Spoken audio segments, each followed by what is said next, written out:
Tendría yo alrededor de unos 11, 12 años la primera vez que leí esta frase.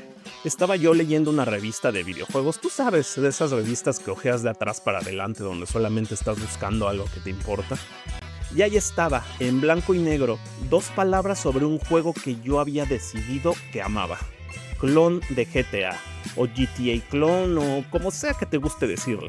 Y no era la primera vez que veía esta etiqueta, pero esta fue la primera vez que me dolió, porque esta vez me lo tomé personal. Y a ver, antes de continuar, quiero dejarte algo muy en claro, un pequeño disclaimer. Llevo jugando Grand Theft Auto desde que tengo 7 años. Vice City fue uno de los primeros juegos que me marcaron de verdad. Este video no es anti-Grand Theft Auto, al contrario, Grand Theft Auto se merece cada gramo de su éxito e influencia. Pero este video es más bien sobre algo diferente, sobre una etiqueta que la industria usó como arma, sobre juegos que merecían algo mucho mejor. Porque fíjense en esto, cuando un juego se parece a Dark Souls, lo llaman Souls-like. Cuando un shooter quiere destronar a Halo, lo llaman Halo Killer. Estas etiquetas suenan como un premio, ¿no? Como un reconocimiento, como un lugar en la conversación. Entonces, ¿por qué cuando un juego tiene autos y una ciudad abierta lo llaman clon de Grand Theft Auto? ¿Por qué esa etiqueta suena más como un insulto? Hoy vamos a hablar de los juegos que merecían algo mejor y de la industria que no supo dárselo. Hablemos de etiquetas.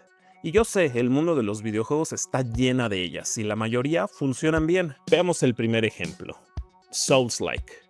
Este término se originó porque From Software creó algo tan único con la dificultad calculada, el diseño de los niveles, la narrativa fragmentado, que cuando otros estudios intentaron capturar esa misma filosofía, necesitábamos una palabra para describirlo. Souls-like, y no es un insulto, al contrario, es un reconocimiento.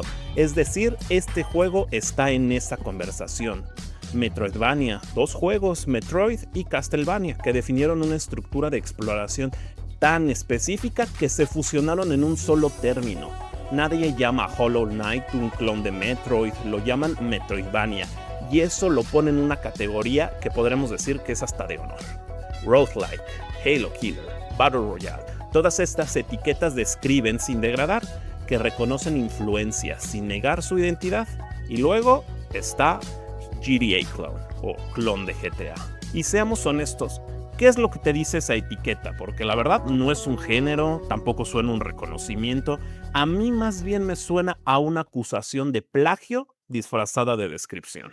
Antes de seguir, vamos a tomarnos una pequeña pausa. Quiero hacerte una pregunta que parece ridículamente simple, pero que destruye el argumento del clon de GTA por completo. Si aplicáramos esa misma lógica, digamos, a la literatura, si llamáramos clon a todo lo que viene después del primero, Romeo y Julieta serían un clon de Edipo Rey, Hamlet sería un clon, cada historia de amor escrita después de los griegos sería un clon de algo anterior. Y vamos, suena ridículo, ¿no? Exactamente así de ridículo suena llamarle clon a un juego solamente por tener autos y una ciudad abierta. Y es que vamos, todos los géneros tienen fundadores, nadie llama a Dune un Wolfenstein clone. Nadie llama a Halo un Quake clone. Nadie llama a Fortnite un PUBG clone, aunque Battle Royale existía muchísimo antes. El sandbox urbano fue el único género que decidió que tener un fundador significaba que todo lo demás era derivado simplemente por definición. Y aquí quiero ser preciso sobre algo. No estoy diciendo que Halo Killer sea una etiqueta perfecta o que todos los Souls-like sean obras maestras. Lo que estoy señalando es el contraste. Una etiqueta suena como un lugar en la historia y la otra suena como una puerta cerrándose. Y esto no es solo semántica, las palabras que usamos para describir las cosas condicionan cómo las percibimos. Y la etiqueta clon de GTA funcionó durante años como un techo de cristal para juegos enteros. Cuando un periodista la usaba en una reseña estaba diciéndole implícitamente al lector: si ya tienes Grand Theft Auto, pues no necesitas esto, no vale la pena, no vale tu tiempo, no tiene nada nuevo que ofrecerte. Y eso, como vamos a ver ahora, fue completamente falso. Volvamos en el tiempo por un momento. Volvamos al niño de 11 o 12 años que les contaba al principio con su revista. Ese niño había jugado Saints Row, ya lo había vivido, y cuando la revista lo llamó clon de GTA, como que algo no cuadraba. porque ese niño sabía, sin tener el lenguaje analítico para poder articularlo, pero sabía que Saints Row no era un clon de GTA, que hacía cosas que Grand Theft Auto no hacía porque se sentía diferente de una manera que importaba. Y hoy tengo ese lenguaje, así que pues vamos a usarlo.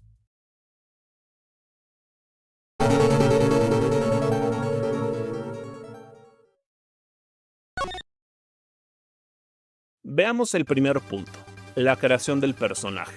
Saints Row te dejaba ser exactamente quien tú quisieras ser.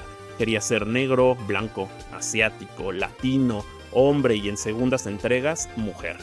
Para una persona en México o vamos, en América Latina, crecimos manejando protagonistas casi siempre blancos o muy agringados, y esto lo digo por ejemplo por Carl Johnson, y eso no era un detalle cosmético porque la verdad era una identidad, era verse representado en la pantalla de una manera que Grand Theft Auto no nos podía ofrecer. Ahora vamos con el punto número 2, el GPS.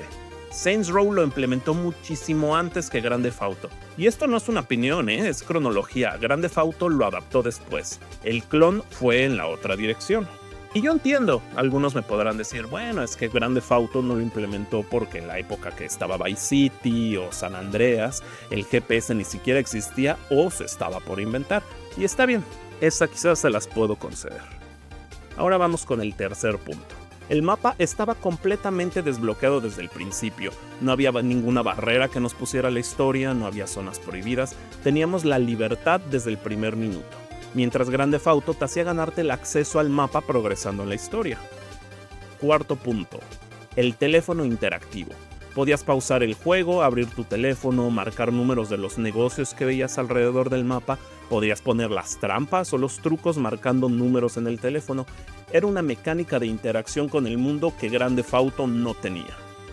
Grand Theft Auto 4 implementó una mecánica de teléfono similar después. ¿Quién copió a quién? Quinto punto, el reproductor de MP3. No necesitabas estar en un auto ni en un menú de pausa para escuchar música, simplemente abrías el reproductor, seleccionabas las canciones que tú querías que sonaran y salías a caminar por la ciudad mientras estas sonaban de fondo. En Grand Theft Auto solamente podías escuchar la radio en el auto o en el menú de pausa, pero vamos, no podías seleccionar canciones específicas. Tenías que esperar a que la emisora las pusiera en algún momento. Sexto punto, el sistema de respeto. Odiado por muchos, amado por otros, pero bueno, era algo diferente, era un sistema de progresión a través de actividades variadas. Por estas, el juego no solamente constaba de misiones de la historia, era una filosofía de diseño diferente que apostaba por darte opciones constantes sobre cómo avanzar. Y sí, Saints Row no solamente sobrevivió a la etiqueta de clon de GTA, la internalizó, y eso es lo más triste de esta historia para mí. Cada entrada nueva de la franquicia se alejó cada vez más del realismo buscando diferenciarse de Grand Theft Auto. Y así pasamos de ser miembros de una pandilla a luego ser presidente de los Estados Unidos a matar aliens en el espacio. El arco completo de Saints Row es el arco de un juego que se perdió a sí mismo intentando escapar de una sombra. Saints Row no murió porque fuera malo, murió porque intentó tan desesperadamente no ser un clon que dejó de ser Saints Row. Y no te preocupes, no tengo planeado mencionar la basura que fue el reboot de Saints Row. Saints Row es el caso emocional de este video. Scarface es el caso forense. El argumento que al menos para mí no tiene respuesta. Scarface, The World Is Yours, inició el juego donde la película casi termina. Tony Montana sobrevive el ataque a su mansión y desde ahí construyó todo hacia adelante.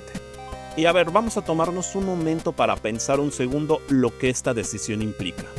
Grand Theft Auto siempre construye su propia mitología, tiene sus propios personajes, sus propias ciudades, sus propias historias. Scarface tomó uno de los íconos más grandes del cine de gángsters y preguntó, ¿qué hubiese pasado si sobrevivía? ¿Qué habría hecho después? Esa no es la pregunta de un clon, es la pregunta de un juego con una visión propia. Y la ejecución fue a la altura de esa visión. Aquí es donde el argumento se vuelve irrefutable, porque lo que Scarface hizo con su sistema económico en 2006 era algo que Grand Theft Auto simplemente no tenía. Porque para construir tu imperio en Scarface tenías que hacer todo tú mismo. Viajabas en un barco en un avión al Caribe para comprar la droga directamente de los proveedores. Luego navegabas de regreso a Miami y tenías que evadir a la policía en el mar, no en tierra, en el mar. Llegabas a tu bodega, almacenabas el producto y luego tenías que distribuirlo en camiones a los negocios que ya tenías. Si no usabas los vehículos correctos que habías comprado y mejorado, era casi seguro que te iban a matar en el camino. Era una cadena logística completa, un sistema donde invertir en mejores autos y mejores armas tenía consecuencias reales en cada paso del proceso, no solo en los primeros minutos del juego. Extorsionabas y comprabas negocios a un nivel de profundidad que Vice City no alcanzaba. Decorabas tu misión, tenías citas de cassette donde podías escuchar música mientras caminabas por la ciudad sin depender del radio del auto. ¿Clon de GTA? ¿Qué parte de todo esto te suena una copia de Grand Theft Auto? Y aquí el detalle que al menos para mí cierra definitivamente este argumento. Scarface The World Is Yours salió en 2006.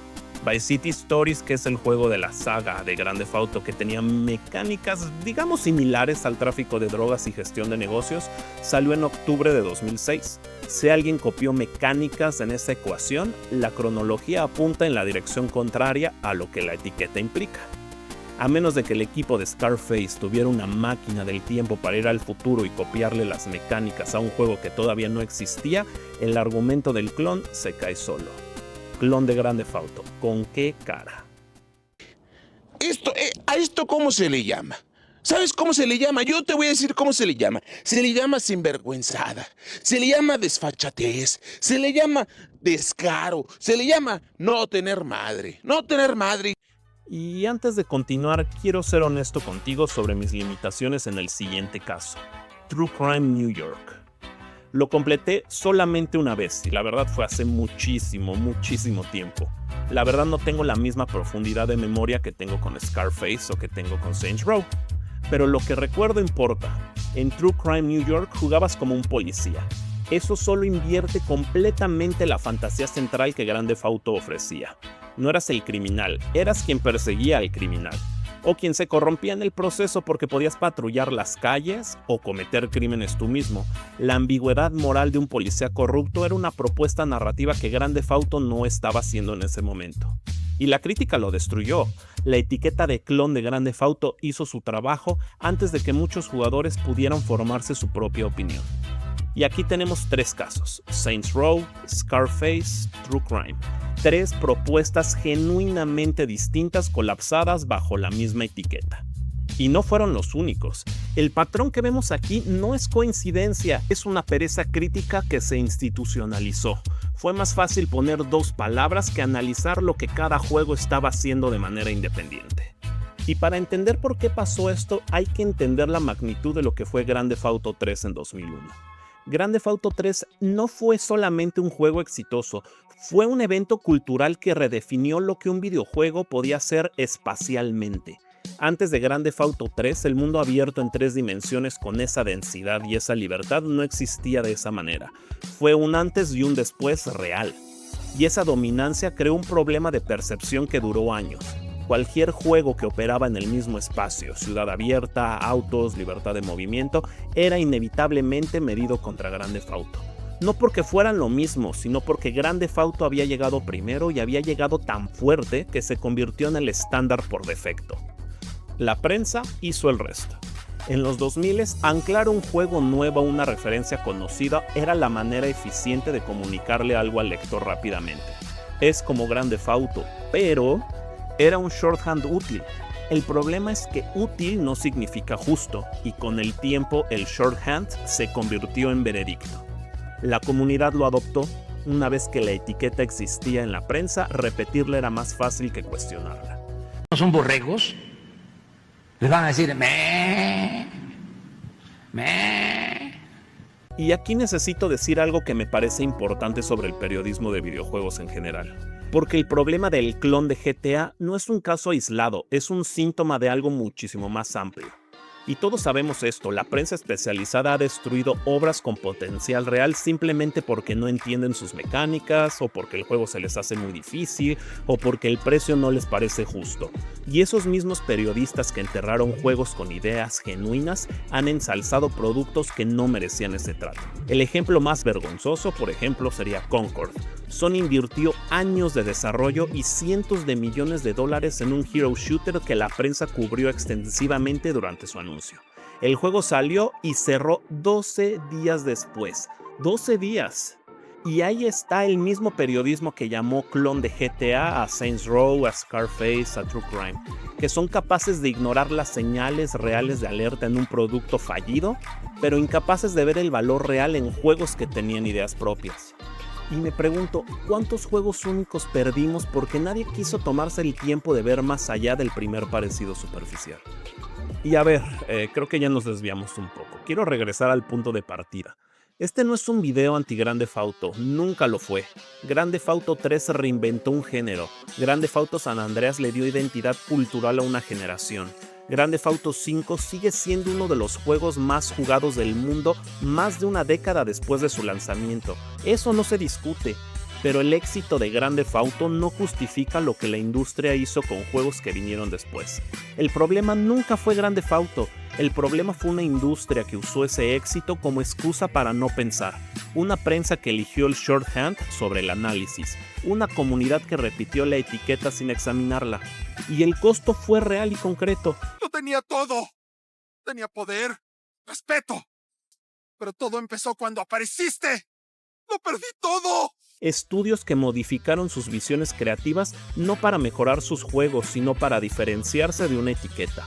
Franquicias como Saints Row que se perdieron a sí mismas en ese proceso. Juegos como Scarface que desaparecieron sin la segunda oportunidad que merecían. Jugadores que nunca le dieron una oportunidad a algo que los habría sorprendido. Romeo y Julieta no es un clon de Edipo Rey. Hamlet no es un clon de nada, son obras que tomaron lo que existía antes y construyeron algo nuevo sobre esa base. Eso no es un plagio, es como funciona el arte, por influencia, por conversación, por construcción sobre lo que vino antes. Si la literatura hubiera funcionado con la lógica del clon de Grand Theft Auto, la mitad de los clásicos que conocemos nunca habrían existido. Y esta no es solo la historia de Saints Row o de Scarface, es la historia de lo que pasa cuando la industria decide que lo comercial importa muchísimo más que lo creativo, cuando una etiqueta se vuelve más poderosa que el análisis, cuando es más fácil descartar que entender. La etiqueta de clon de Grand Theft Auto no era una descripción, era una sentencia, y algunos de los mejores juegos de su generación la pagaron. Pero bueno, dime, ¿cuál fue el juego que más te dolió ver que llamaran clon de Grand Theft Auto? ¿Y qué hacía ese juego que Grand Theft Auto nunca hizo? Porque yo ya les conté mis ejemplos, ahora me toca leerlos. Como siempre, te leo en los comentarios. GG.